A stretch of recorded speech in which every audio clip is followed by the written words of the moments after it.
Okay, here we are back from our break, and we're going to continue in the second half looking at the conquest of Italy and Sicily.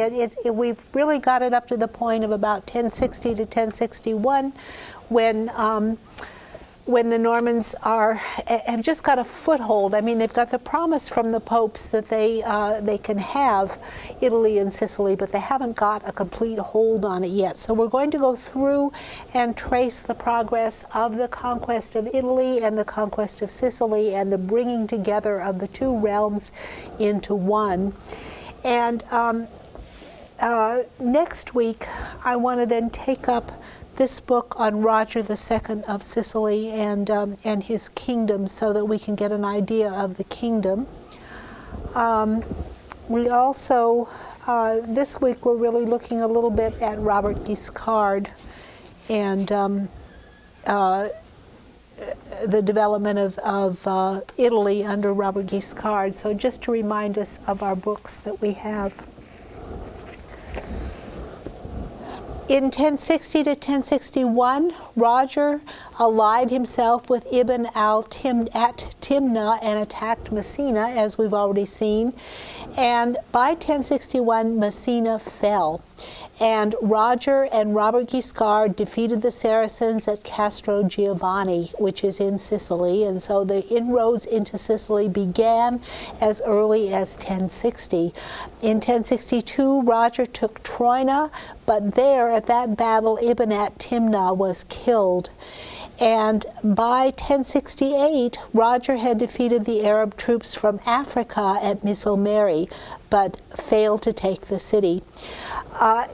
So the conquest of Sicily was not like the conquest of England taking place in one fell swoop, but it took about really 10 years to really conquer Sicily, and they would go over into Sicily and they would have these excursions and get the city and then have to retreat and then come back later. And meanwhile, they were still engaged in pacifying the mainland, because from 1068 to 1071, we have the siege of Bari, which was really one of the key battles to taking over the entire area. The city of Bari was the head of the Byzantine administration in Apulia, and Robert Guiscard and Roger attacked it with 58 ships from Calabria and Apulia and from the Greek areas. They occupied Catania, and then they attacked Palermo. In 1072, on January 10th, they blockaded the city by land and sea, and Roger went through Troina, and Guiscard went by sea, and Palermo finally fell. So really we have a period of 10 to 12 years for the fall of Palermo. And here we can refer to our map again. These are the areas we've been talking about. Here is Bari, so they were going back and forth. They were trying to get the Byzantines out of Bari. At the same time, they were going down through Calabria and attacking Messina and Troina, Castrogiovanni. Here's Catania. And Missolmeri is right just close to Palermo, and Palermo was the capital, a golden city that was the height of the Muslim trade in the Mediterranean. This was the golden age of Palermo and the whole trade of the whole area going through there. And so it was a wonderful prize for the Normans to get. So do you want me to sort of zoom in on that?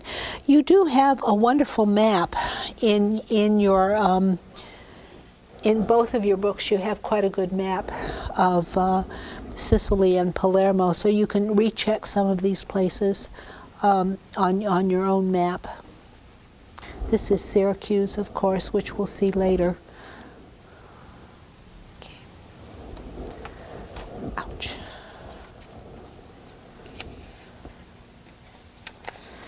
And here is Sicily as seen from the mainland. As we stand in the city of Reggio Calabria and look across the Straits of Messina, and you can see the land of Sicily right across the strait, so you can see that it's there.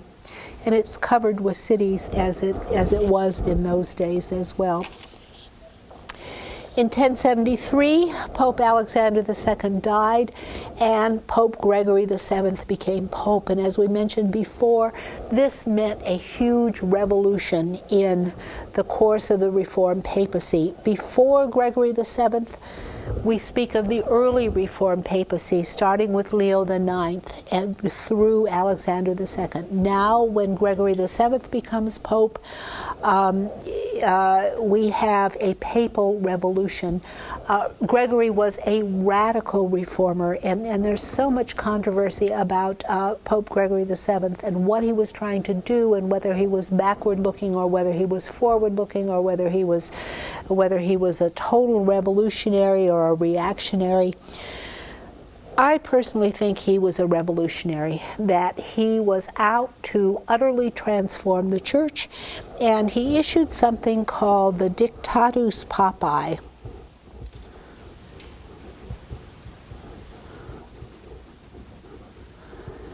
which means the sayings of the Pope, and they were sayings that were so outrageous to everyone that you couldn't believe what he was saying. For example, he said that that the emperor should kiss the Pope's foot. The Pope should not kiss the emperor's foot.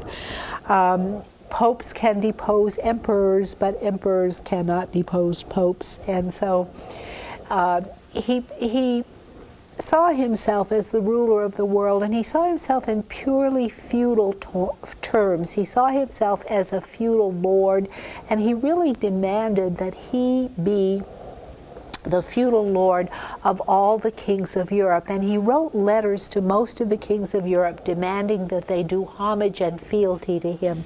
We know in the case of William the Conqueror, when he wrote to William the Conqueror, and he kind of had some legal ground for doing that. Because the papal banner had been given by Pope Alexander II, and so one could read into that possibility that that William the Conqueror was acting on behalf of the Pope when he conquered England. But when Gregory wrote to Lanfranc and said, "Now I want you to persuade William to do homage and fealty to me," Lanfranc replied, "We do not see that our ancestors have ever done that to your ancestors." And so he gave him a legal answer as well.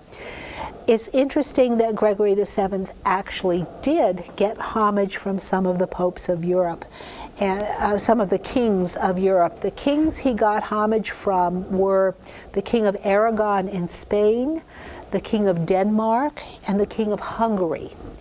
Now, why do you suppose those kings were so compliant and willing to do homage to Pope Gregory VII? Why do you think?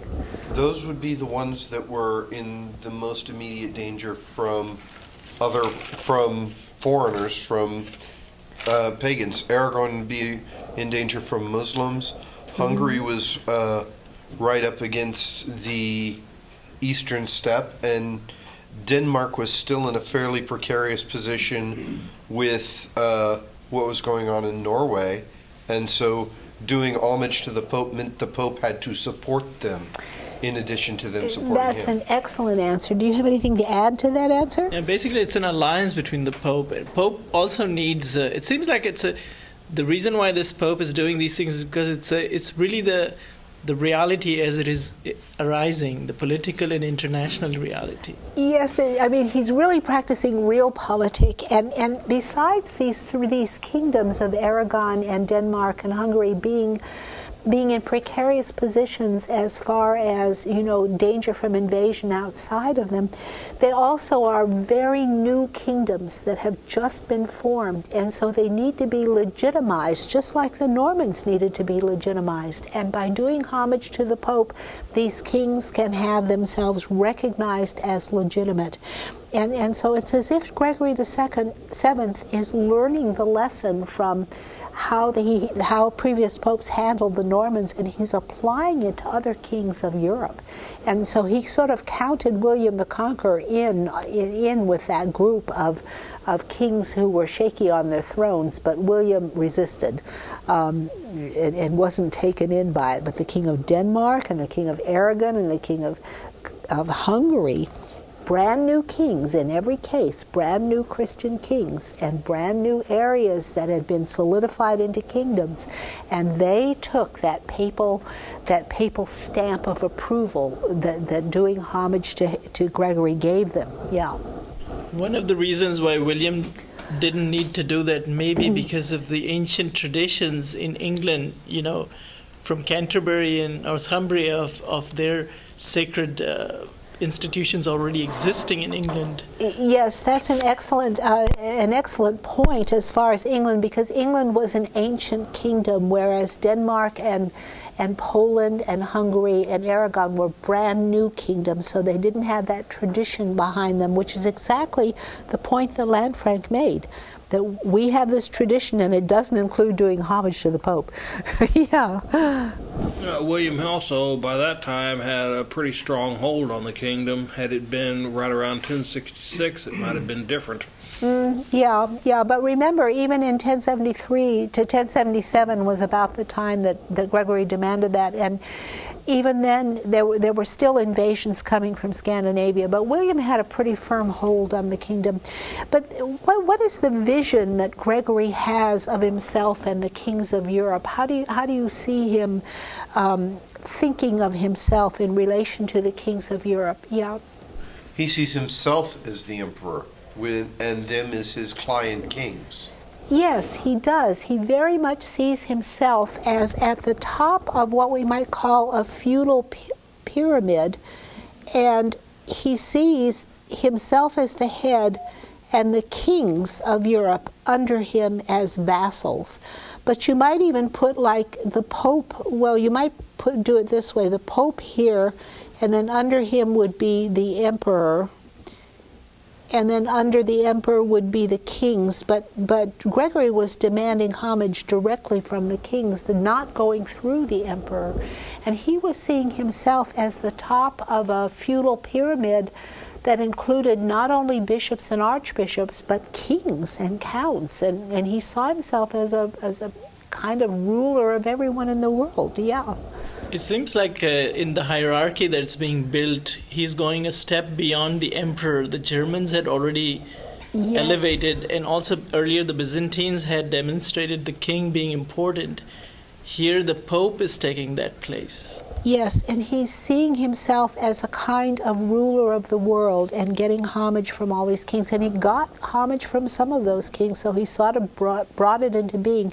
He never would have succeeded without the Normans as his army, though. I mean, he needed that army that the Normans supplied. And remember that for every pope, we have an anti-pope appointed by the German emperor that is claiming to be the real pope. And you know, the problem that these reform popes have is at this very moment in time, they can't see the future. And so nobody knows which line of popes is going to be the winner in this contest. There are two rival lines of popes, the anti-popes that we call the German popes now, and the reform popes, but nobody knew which line of popes was going to win. It wasn't clear, yeah. And here a strong pope is also important for the Normans, because otherwise the German power could have, the balance of power here is being established, it seems like being pope in the middle. Yes. And not leaning or being under the Germans is an advantage, because a strong German emperor could have made the Norman position difficult. Yes, it could have. And remember, well, we'll come to that moment when the papacy was in danger as well as everyone else in that time. We'll come to that moment when there was a threatened alliance between the Norman king of England and the Norman count of Italy, and the popes were in extreme danger.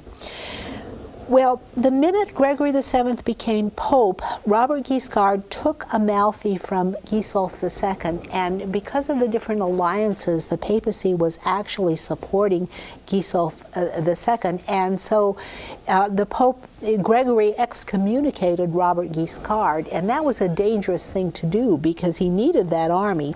He then turned to rely on Richard of Capua against Robert Guiscard, and this is the same Richard of Capua, Richard of Aversa, who has both of those areas.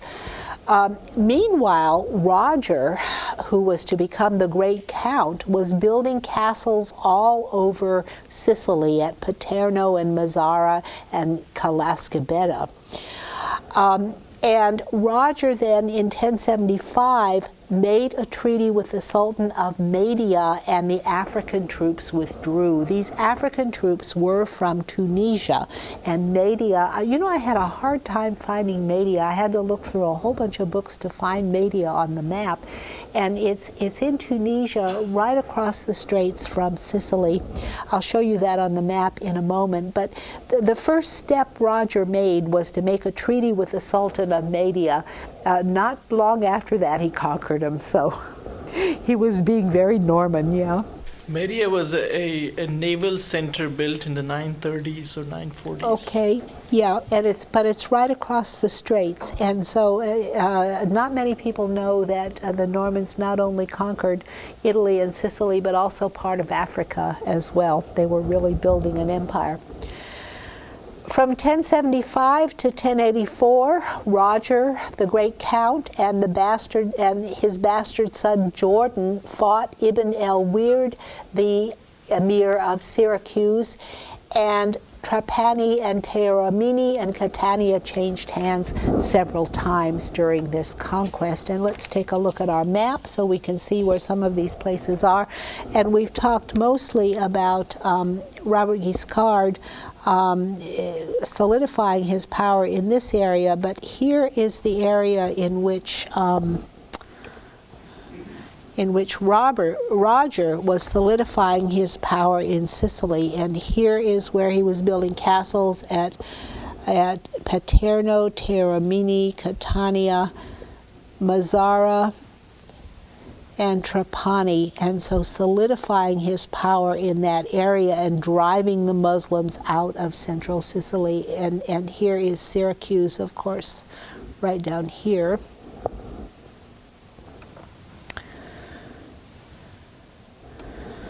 So by now this map is very familiar to you and you know where everything is, right?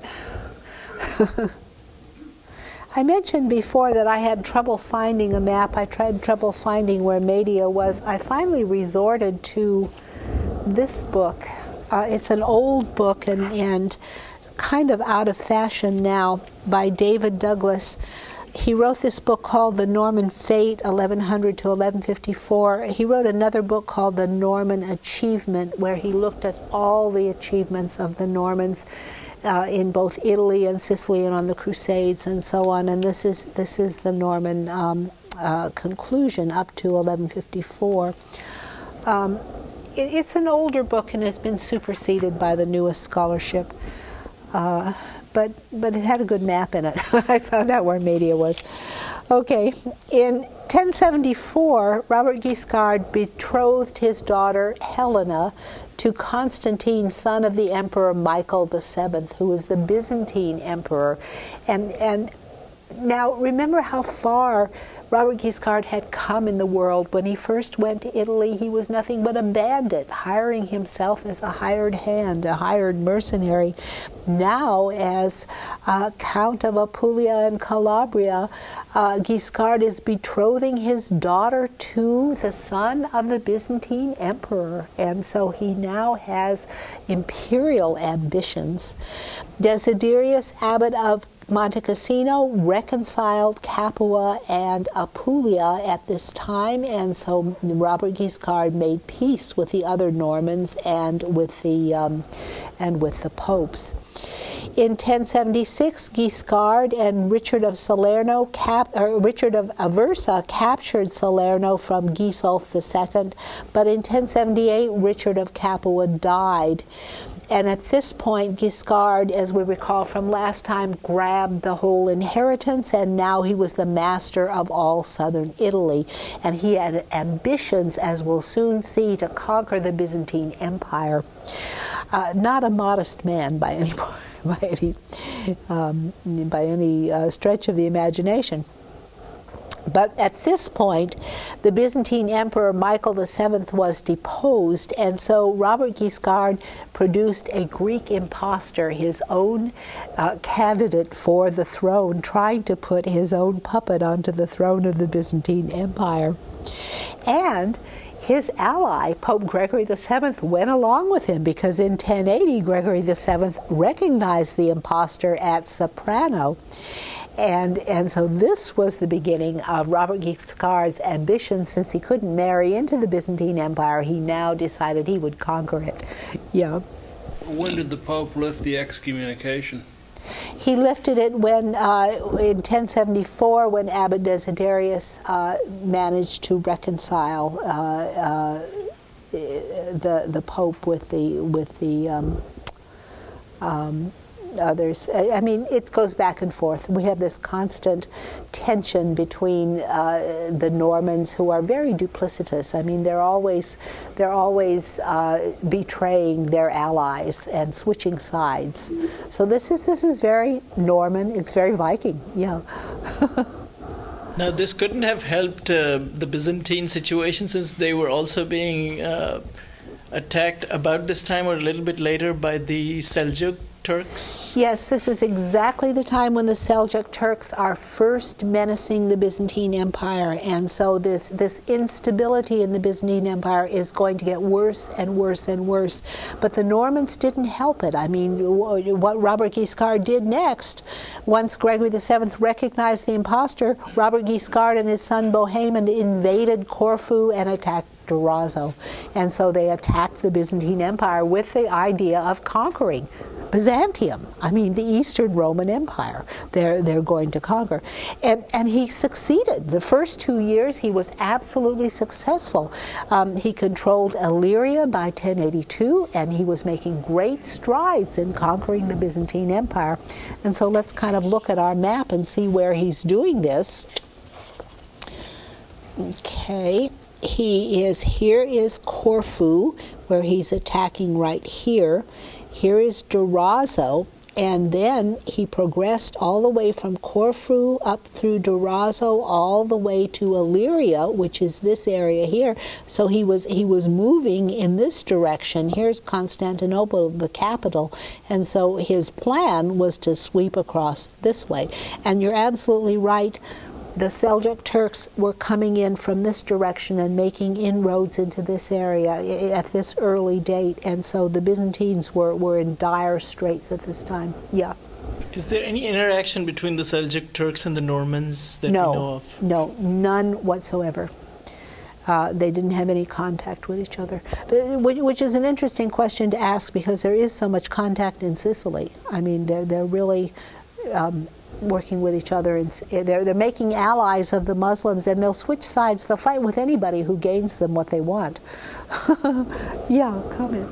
Looking at Guiscard's route, was he attempting to use the Danube, or because it looked like by going up to Illyria then cutting across that he was following the Danube or the plains of Romania? No, he's going by ship because one of the things he did was build a huge navy to conquer Sicily, and so now he has a navy for Apulia, and so he's able to use this navy, and he starts sailing across. Corfu is an island, and so he's attacking with his ships, and then moving up on the coast to Durazzo, and then moving up on the coast. It's a naval operation, but he had perfected that in Berry and in Sicily, this combination of land and naval forces. But then, as we'll see later, he will be recalled by Gregory VII, who needs the Norman army to put him back in Rome. And meanwhile, Bohemond, Robert Guiscard's son, his illegitimate son, is going in this direction, and he is conquering by land in this direction. So I mean, they just have it all down pat, all of the good moves to make. Yeah, comment. Is there a good study on the naval development? Recent study? No, there is no study on this naval warfare. In Byzantium, there is a study, and I haven't thought about it for a long time, but there's a relatively new study about naval warfare that's out, It's been out in the last 5 years, but I don't know that it focuses on this area in particular. It would be particularly interesting because the attacks on Berry increased a lot in the 40s and 50s. And it seems like also there was a lull in the 60s with the Fatimids are moving towards Egypt. Yeah. And I'm wondering if that provided a lot of incentive for the Normans as they came in to develop naval capabilities. I think the incentive was Sicily to develop naval capabilities. Of course, the Muslims had wonderful naval capabilities from Egypt and from Tunisia and from that area as well. I promised to point out where Mahdia was. It's right here. This is Mahdia right here. Taking over Mahdia would also do some technology transfer in terms of it would. But then they would have learned a lot of naval tactics from the Greeks in that area as well. And the Greeks had always been there with good. And also Malta is right here. This is Malta. And Robert Guiscard controlled that from an early period in his movement from Sicily to Africa. He controlled Malta as a naval base. And so, I mean, he's building a Mediterranean empire. Is quite astonishing, the ambitions of this man. I mean, he wants to conquer the entire world. It's quite incredible. Well, Pope Gregory then recalled Robert Guiscard to help him fight Henry IV because Henry IV drove him out of Rome and put the antipope in there instead.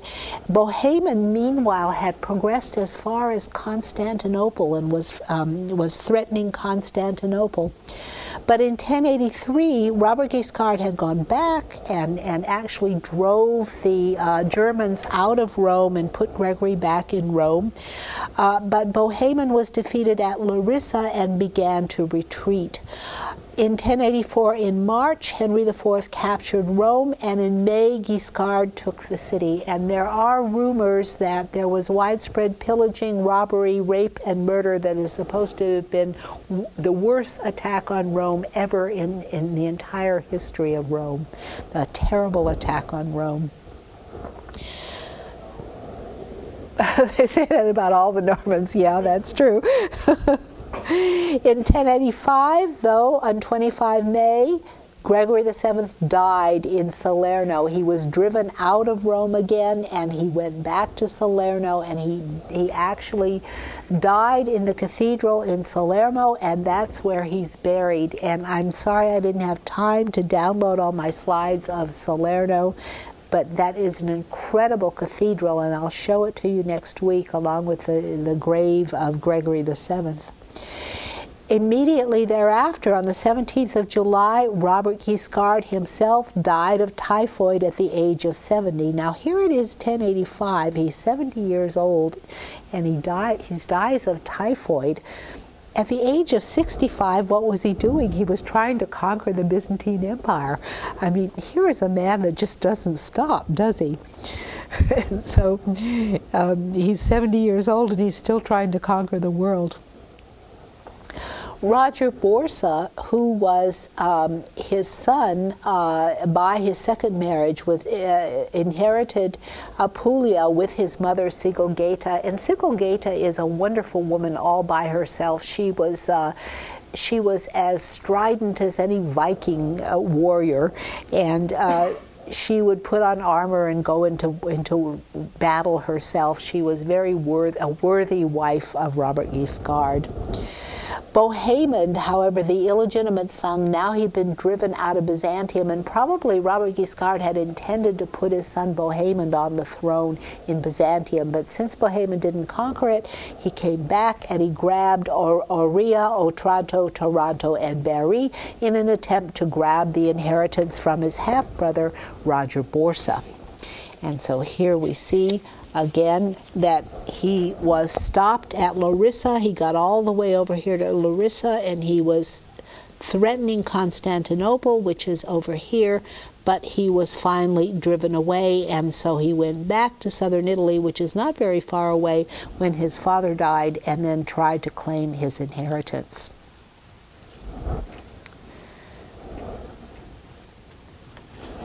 Okay, and here we can see the areas that Bohemond grabbed. He grabbed Oria and Taranto, and Taranto is somewhere in there. I couldn't find it, but also Bari, and so he was trying to grab Apulia from his half-brother Roger Borsa.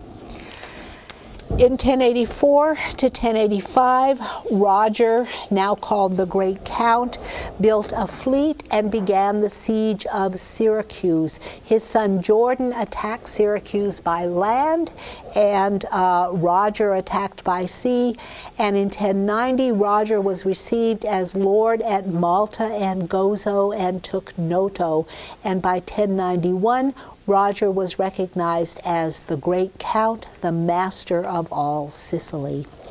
So at this point, we've traced the Norman, Robert Guiscard's predominance in Apulia and Calabria. We have a little bit of breakdown on his death, but it's all going to pull together.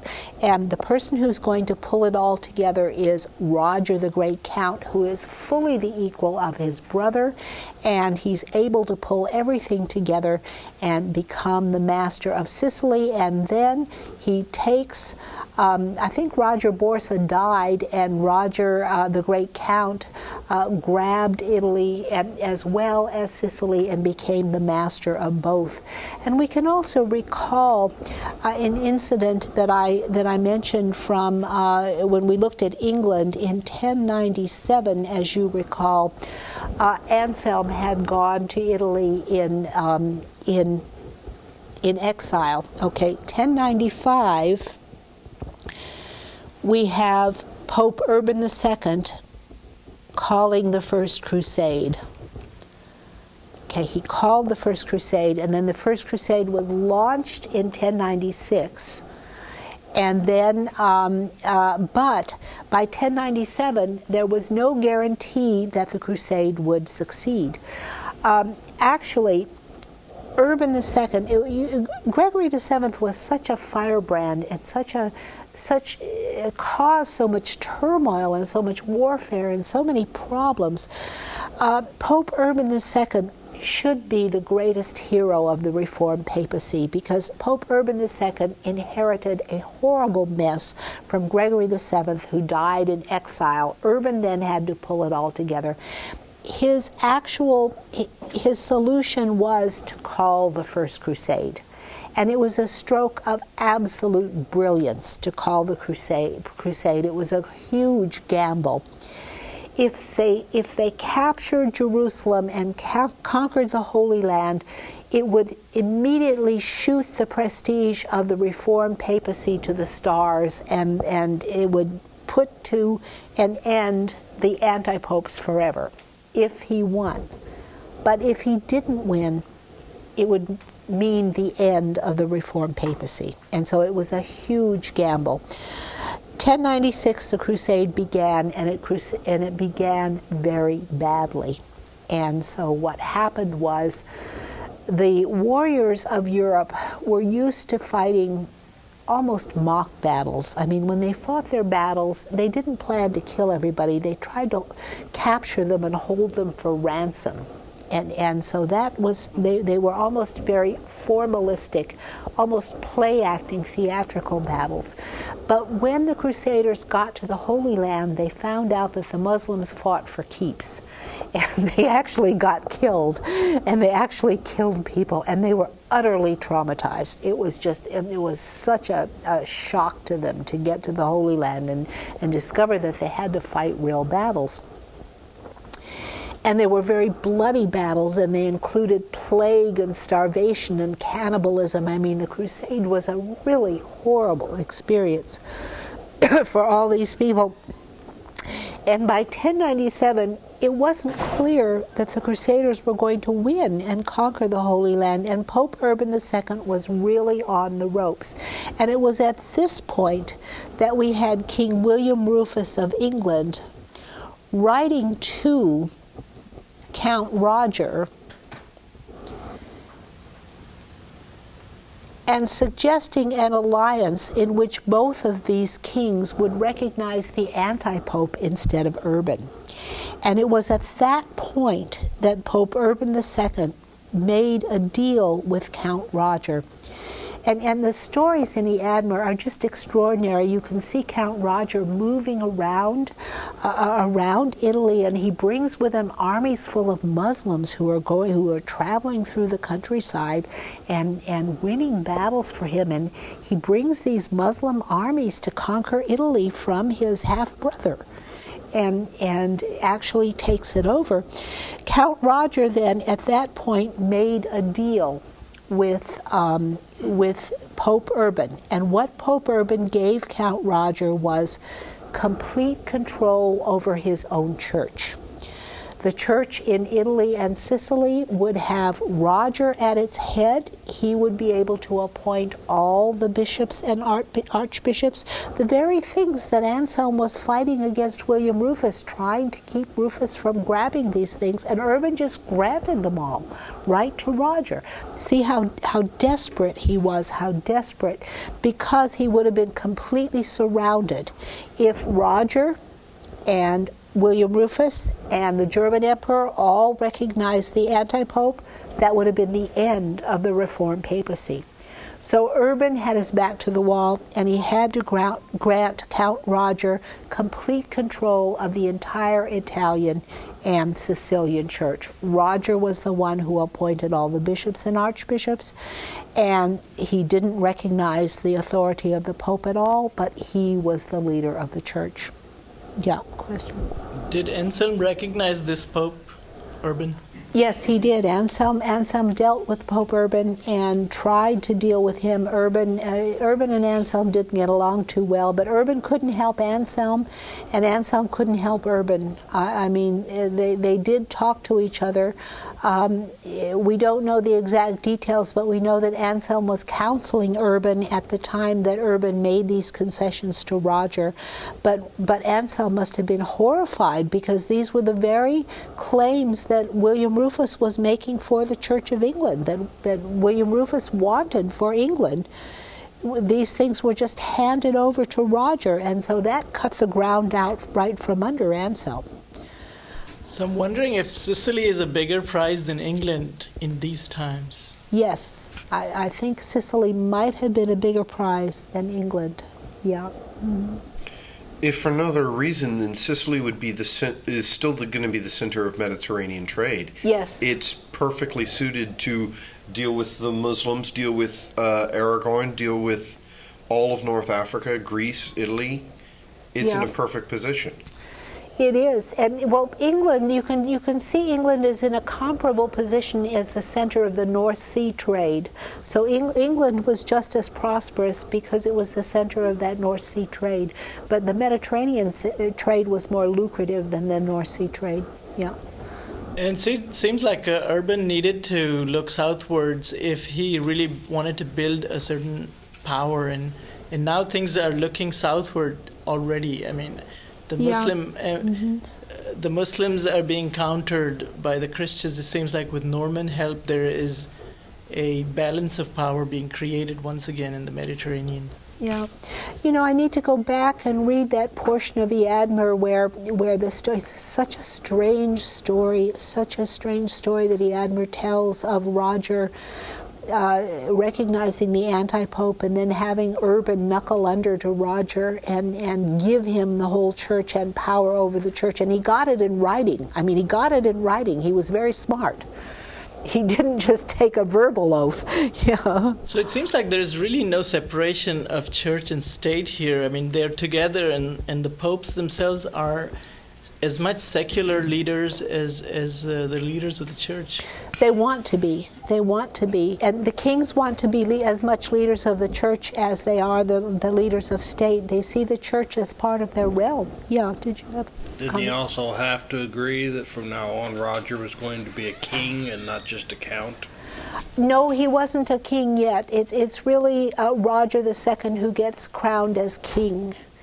And he was only known as Roger the Great Count in his own lifetime. You know, and I also wanted to mention the monasteries. There's something quite interesting about the monasteries in Italy and Sicily. They come from Normandy and they're founded from Normandy. And the first of the monasteries is Saint Euphemia, and this is in Calabria, in the south of Italy, and it's on the way to Sicily.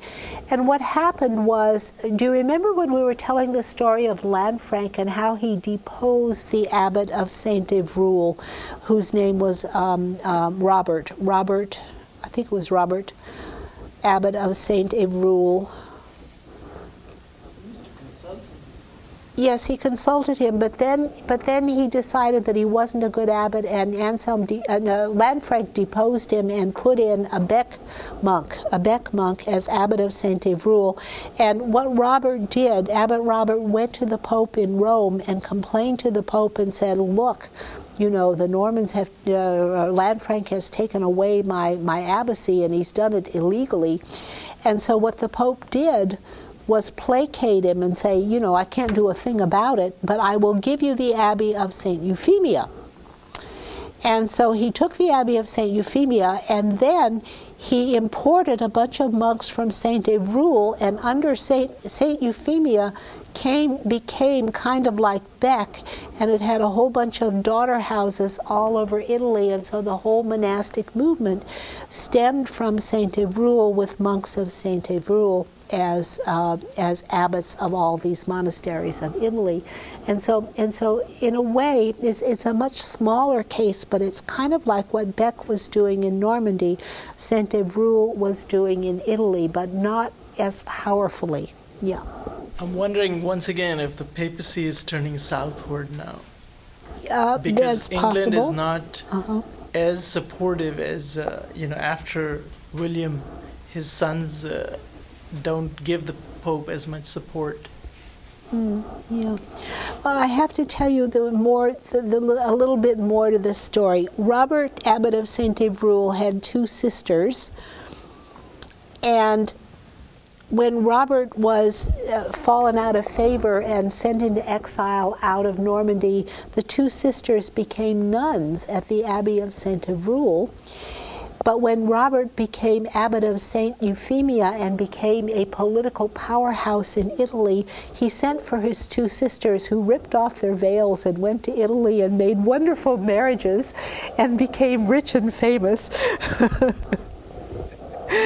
So there you have the strength of Christianity in Normandy. Yeah, so I had to tell you that little story. It's so funny. It's in Orderic Vitalis.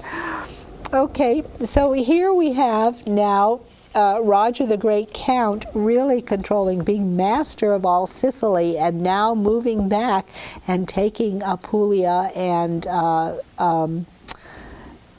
Calabria and this area, and moving up into this area. Eventually he gets the whole thing, and we have what we think of as the kingdom of the two Sicilies, which are Italy and Sicily under Roger the Great Count. Okay, and here, and then next, of course, he conquered Mahdia, which is over here, and he was also the Lord of Malta. So we see this huge empire that he's put together, but like England and Normandy, it's not called an empire yet. He doesn't think of himself as an emperor. Now I want to show you some of the churches that are built in the next century. This would be the 12th century, as we move into the era when Roger the Great Count was in control. And this is when the cathedral at Amalfi was built. And I want to kind of zoom in on this. The interior of this is filled with Baroque junk, kind of. I mean, if you know Baroque, it's kind of junky. But here we have this church. This is authentic. This is all authentic. This mosaic work up here. This is not authentic. It's been restored in the 17th century, but this is all authentic. So let me zoom in on that and show you what it looks like. It's really quite magnificent, this magnificent church with this mosaic work. And these are very typical Norman arches here, these Norman arches. Let's see if we can focus nicely on that. There, there's magnificent Norman artwork. Yes, yes, it's very parallel to a lot of mosques. I should get some pictures of mosques to show you too. I actually have some that I can show you that would parallel that mosaic work and those arches. Those are actually horseshoe arches that show a lot of Muslim influence. And the mosaics show a lot of Muslim influence. Here is the bell tower, though. It's pure Norman. The bell tower is pure Norman, as you can see. Notice all the palm trees everywhere. Doesn't that look wonderfully tropical and Sicilian? But this is in Amalfi. Now, all these palm trees are in Amalfi, but that tower is just pure Norman. We should do a semester in Sicily. Yes, we should. I wouldn't mind going back. But here you see the Muslim kind of influence here, but these are pure Norman windows right here in this tower. And this is the stonework on the front porch where you see those arches close up and how they're put together. Okay, and these are groined vaults. Remember that the first groined vault in all history at all the West was in Durham Cathedral, and here the Normans are using it in the same century here in this construction. And here are some of the more magnificent parts that are purely Norman. Okay, let's see. These are the bronze doors as you go into the front door, and I'm going to show you some close-ups. I'm going to show you some close-ups of these magnificent carvings on the door jamb, which are all over. Every single church I went to in southern Italy and Sicily had door jambs like this with these carvings. Actually, they're more common in Italy than they are in Sicily. And then these bronze doors were clearly made in Constantinople. They were made in Constantinople. I'll show you what they look like. But this carving is quite specifically Norman, and I want to show you what it looks like. Maybe we'll zoom in on those doors a moment. So you can see that there are pictures of people on those doors. You see the figures on the doors. I'll show you a close-up in a minute. And then look at the door handles. The door handles are the door knockers that are here. Lions' heads. I told you lions are everywhere. Next week I'll show you so many lions you won't believe it. Okay, did you have a question? Do English churches also and buildings also have bronze used in this way? No, they don't. That's a good question. This is Byzantine. This is pure Byzantine to have the doors made of bronze like that. Okay, and here is a close-up of one of those panels. This is a really good one that you can see a little more closely of what it looks like. They're quite magnificent. That one, the face is still there. It's really a magnificent one. Looks like it has a date of 1050 on it. Could that be true? 1050? Couldn't be. That had been before the conquest. Maybe the door was made earlier. Could be the door was made earlier. Maybe Haymond stole it. Could be, could be. That sure looks like it says 1050, doesn't it? Yeah, but those are Arabic numerals, and I don't think that they were using them at that time in the Byzantine Empire, so it's probably some kind of Latin or Greek phrase. Well, the Arabs were using Arabic numerals. But that's not an Arab church. Oh, but the Arabs were everywhere in that area. I have to show you this. Pardon? Many of the workers were Arabic. Yeah, many of the workers were Arabic, and especially, remember, this is Amalfi. I'm showing you the cathedral at Amalfi. Yeah. On the topic of all the lions, the lion itself was a Roman symbol. And since the Byzantines considered themselves the inheritors of Rome, might the lion not be a Byzantine influence in addition to being somewhat local as a memory of older artwork? Well, I'm going to show you something next week that'll blow your mind if you want to talk lions here. But we'll see some more lions. I mean, they're everywhere. They're everywhere. They're ubiquitous. And they are an imperial symbol, I think. And I'm going to show you a mystery, the mystery of the 6 lions next week. And you'll see what an imperial symbol it is. You know.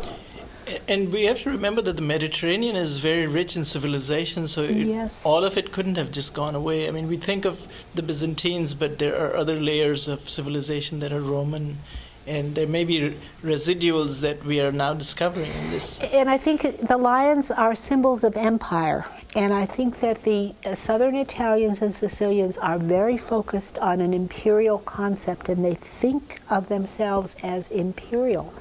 And they think of themselves as rivals to the German emperors, and they think of themselves as rivals to the Byzantine emperors. And doesn't the daughter of one emperor marry another emperor? Robert Guiscard married his daughter to the Byzantine emperor. Remember, Helena was married to the son of the Byzantine emperor. I mean, there's imperial symbols everywhere. Well, I have to show you, this is so incredible. Look at this door knocker, and there were all those door knockers or door handles on this door. And do you know what this is? This is the famous lion door knocker at Durham Cathedral. I have an actual photograph of it. I didn't bring it, but I also had this picture so I could show you the photograph of the lion door knocker at Durham Cathedral. It's exactly like the door handles on Amalfi Cathedral. Isn't that amazing? It shows that these were Norman on both north and south. Yes, there are connections. Well, wait till what I'm going to show you next will really amaze you. Let's just look at this wonderful carving, and you can get more of an idea. Look at this eagle up here, an imperial eagle. Okay, and then we have this magnificent carving, and I'm going to zoom in on the carving up at the top so that you can see it a bit, because I didn't get good photos of the top carving. Okay, can you see those little men and those little figures in there, and how incredibly beautiful and detailed they are? Maybe I can zoom in more. Focus. Very mature artistic techniques. Yes, you're absolutely right. This is magnificent carving. It is absolutely beautiful. It does, however, have some reminiscence of the artwork on Runestones, the intertwining line-like drawing. That's what I'm going to show you. Okay, let's look at this carving closely, and then we'll see some Viking parallel work. Okay, look at this. Can you see this really well on the screen? I'm going to focus in on this little figure down here. It's a knight riding a dragon, I think. Down here at the very bottom. It's just magnificent. You see? Can you see that? Or is that a lion? Maybe a lion, maybe a lion. Let's kind of move it up so you can see there's a kind of flower carving, and then there's a bird-like figure, but it has 4 legs. A griffin, a bird, of the eagle and the lion. And the lion's body. Okay, and then we have another flower up there. Okay. Yes, an egg and dart border. Okay, let's focus in on this little figure here. Another fantastical figure. A centaur. That's a centaur, which is a classical thing. Yes, yes. And I don't think anybody studied these. And here's a lion. Here's another lion. Can you see the lion down at the bottom of this one? Okay, and This one, I think, has birds. Oh, it's the horse I wanted to show you at the top. The birds are at the bottom, and the horse is at the top. Can you see that? Birds at the bottom, and the horse at the top. Okay, this is on the other side. All right. Now, does anybody know what this is?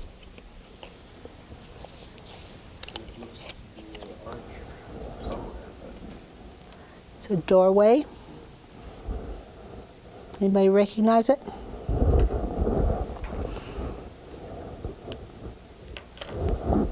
Okay, let's try the next one. This one isn't quite as good. You can see all this sort of interlacing pattern. Maybe I'll zoom in on that interlacing pattern. Doesn't it resemble the doors the carvings we've seen already? Okay, wait till you see this one. Oh, you've got it. Okay, this is a Viking doorway to a church in Norway. It's wooden. These church doorways in Norway. Look at that pattern. So the Northern families are executing these actual designs that they're supervising? Who knows? Who knows? But can you see the similarity? I mean, this is just incredible similarity in that design to what we saw on the doorposts in Amalfi and all over the churches there. Okay, and then we might look at this one figure at the very top as well, this bird at the very top, fantastical bird. And what is the connection? Who knows? I mean, this is a doorway from the tough church at Sandover. It's in Norway. Okay, now look at this one. Do we know relative to age on this? I'm sorry, I didn't look up the date on these churches. I think they're 12th century. And this is the very famous carved doorway, the portal of Oppdal Church in Numedal, Norway, with representations of Gunnar in the snake pit. We don't have a date on that one. This is wood. These are wooden churches in Norway. And so let me just zoom in on that carving because I think you'll see how extraordinary it is. It looks very much like the ones we saw. So the Scandinavian world continues to produce these parallels with the Roman? Yes. This is Scandinavian. This is Viking art. And then maybe we can move it over to this one. Can you see how similar that is to what we saw? To me, that is just extraordinary. In the Mediterranean case, they're putting in more of the geometric angles. They are, yeah. Now this one, there are some of these little figures like these horses. This is telling a story, though, and the other was much more symbolic. The ones we saw in Italy were much more symbolic. This one is the story of Sigurd as he slays the dragon and eats his heart and so on. Okay. Well, this is, it just struck me that there was so similar. I mean, I was really amazed at that carved doorway and how similar it was. This is the cloister, and obviously it's much later because it has such pointed arches. This is the cloister at Amalfi. The church was there for a long time. This is the interior of that church of Amalfi, and much, much, much restored. It has the same kind of wooden roof, and it has white walls with Romanesque windows, again, very much restored, and this is typical. But the walls, I believe, were covered with mosaics, much as St. Angelo in Formis was. This is, of course, is all reconstructed after World War II. But look at the portions of the church that remain. They're very ruinous, but here we have mosaics all over the church, and then we have a Norman column with Norman sort of crenellations to it, and layer upon layer of murals that have been painted over it. And this is again the ruins of the church that survived the bombing. And here you can see more of these murals. They're very hard to see. I have one that's much clearer. So the moderns whitewashed all the frescoes and stuff? No, they rebuilt the whole church because it was bombed to smithereens. I mean, World War II, yeah. But here is a portion of those mosaics that survive, and these are 13th century. But you can see how the tradition remained, and it's the tradition that we saw at St. Angelo in Formis, that all these churches are modeled after that one, I think. Yeah. But it seems like there's enormous syncretistic. They combine so many symbols as they go to different places. They do. And the frescoes would have been early Christian. That's how they first would have been done, as early Christian things. Here are some of those columns that remain, and you can see they're Norman columns with this kind of Norman design to them, but they're marble. Some of them are marble, probably stolen from Roman ruins. And this is a grill work. Again, I'm showing you these fragments that survive of the original church at Amalfi. And doesn't this remind you of the floors we saw in St. Angelo in Formis, that kind of design that makes you think of Muslim designs? Yeah. Mm-hmm. And here is just a fragment of the mosaic that survives, that is going to, we'll see the mosaic in its magnificent form in Sicily later on. But this is the mosaic that they're doing on the mainland. And I found this little bit of sculpture. We have a little bit of mosaic here. Let me just back out of that so you can see the mosaic that's being done at that time. And on top of it is that magnificent little statue with, guess what? A lion. And I'll show you a close-up of that lion. There's the close-up of the lion. It almost makes you wonder what they used to get such bright colors that would stay bright 1,000 years later. Well, the mosaics, of course, are stone. They're inlaid stone, and that's how they stay so bright. So they're stone, not glass or tile? They could be glass or tile. Well, the floors are stone, so they might use glass or tile or stone. And I've seen mosaics done in all of those different things, but I believe these are stone. We could look at them. Yeah. They are. They're beautifully bright. Very advanced techniques. I guess the techniques that are very old, millennial. They would have gone back to the Roman Empire because the Romans, the original mosaics would have been part of the Roman tradition. What I'm thinking is that if people continued to have those techniques available in those areas, yeah. Whether the workmen had those techniques that they had continued. And then there's our wonderful little lion. And then this is the 13th century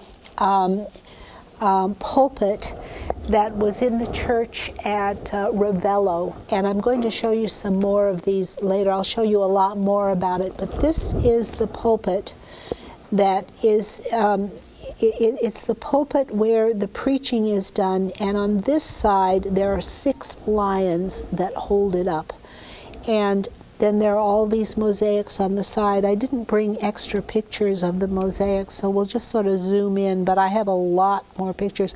There you can see in the background is the 12th century altar with Jonah and the whale, if that's what it is.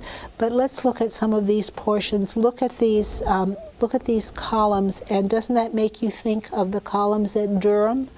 The only difference is we've got inlaid mosaic tile here, and then we've got almost classical columns here holding it up, and then this magnificent mosaic. The floor isn't beautiful, but here are some of the mosaics that we can look at, and actually I'll bring some more next time, because I have this one. I have great detail of this altar from the 13th century. This would have been contemporary to the church in Amalfi, and the church in Amalfi would have had just such an altar in it. Yeah. Those flower mosaics on the walls look like they were in the form of a Byzantine cross. Maybe you could see the cross, but then look at this one over here, which is much more Islamic in character.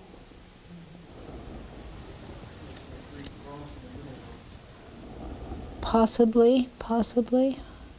But then we have very Roman carving along here.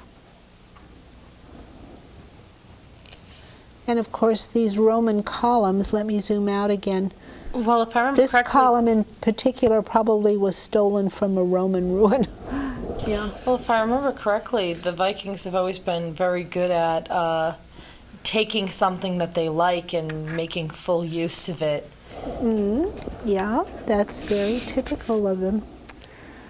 Let's see, here you can see the lions holding up the altar, and you can sort of catch a glimpse of the other altar across the aisle, the earlier 12th century one, and this is the 13th century altar. And here are the 6 lions that are holding it up. Like they are in some Spanish churches. They're Muslim. They're very Muslim in concept, and yet you can still remember those columns at Durham that have that crenellation, those zigzag patterns, and this really makes me think of them.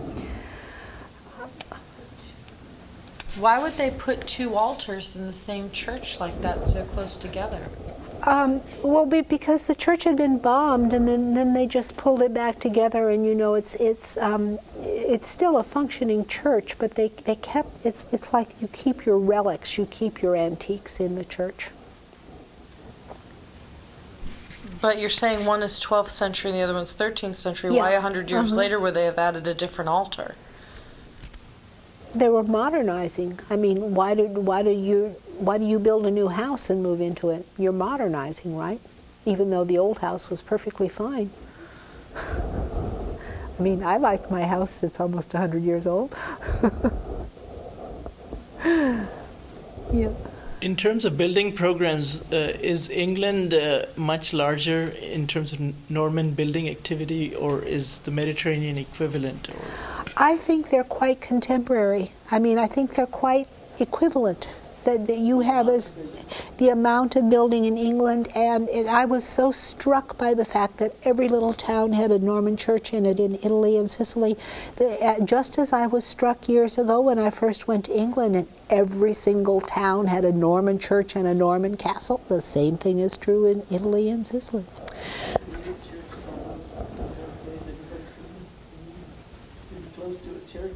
They needed a church, that's right. Well, it was the way to civilize the natives, right?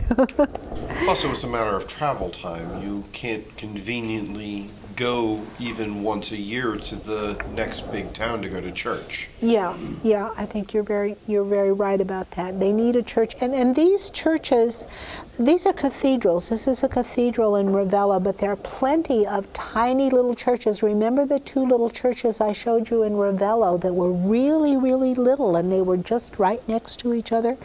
And in every town, we went to a number of towns that had little tiny churches like that were Norman. And in addition, those were in the small towns. In the cathedral towns, there were huge cathedrals like this one, but the smaller churches were just as prevalent. And I'm sorry I couldn't show you that one small church, because it's very indicative of what these churches were like, but I'll bring it next time. Let me show you just one more picture of Amalfi. This is Ravello. I'm sorry. This is Ravello. The churches are just down below here. To show you the kind of environment these Normans were living in and prospering in and conquering, and Italy is so beautiful and so wonderful. I mean, you just can see why the Normans would have loved it. I think unless there are some more questions, we'll maybe end here, and we'll take up the whole imperial concept next time and look at the imperialism of that other empire in the south. Any more questions, comments before we go on to look at the empire? Okay. Don't forget, those of you who need to pick up your papers, we'll go ahead and pick them up tonight, and then we'll see you all next week.